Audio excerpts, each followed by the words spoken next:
pertama bahas salah satu kaidah penting dalam usul fikih, yakni al-adatu muhakkamah, yang artinya adat kebiasaan bisa menjadi dasar. Kaidah ini sering muncul dalam kehidupan sehari-hari, terutama dalam muamalah. Yuk kita bahas. Secara bahasa, al-adah berarti kebiasaan atau yang dikenal dan dilakukan secara berulang-ulang. Sementara itu, muhakkamah artinya dijadikan sebagai penetap hukum atau dijadikan dasar keputusan.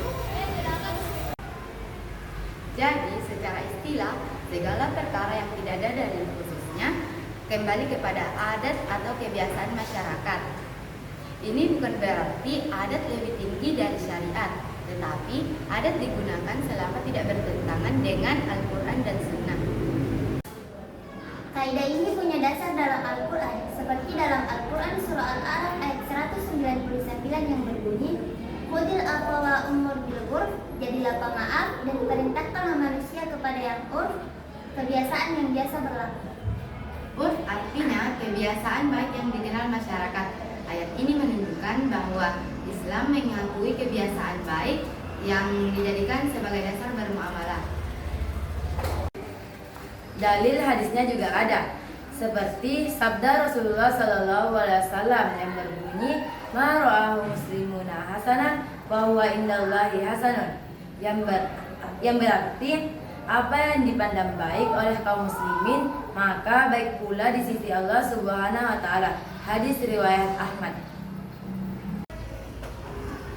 Jadi, adat yang baik, bermanfaat, dan tidak melanggar syariat bisa jadi pertimbangan hukum. Intinya begini, kalau tidak ada dalil yang secara detail mengatur suatu perkara, maka kita boleh melihat kepada kebiasaan masyarakat. Karena adat menggambarkan kebutuhan dan kondisi manusia yang berbeda-beda di setiap tempat dan zaman. Tapi ingat, adat hanya dipakai selama selaras dengan nilai-nilai Islam. Kaidah adat muhakkamah berlaku terutama dalam muamalah seperti jual beli, pernikahan maupun sosial, dan juga penentuan hukum detail yang tidak dijelaskan secara rinci.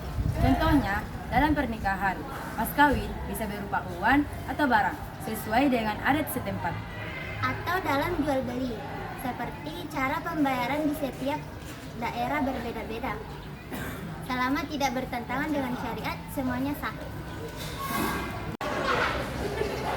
Contoh pertama, di sebagian daerah, salam ketika bertemu dilakukan dengan cara menundukkan badan sedikit.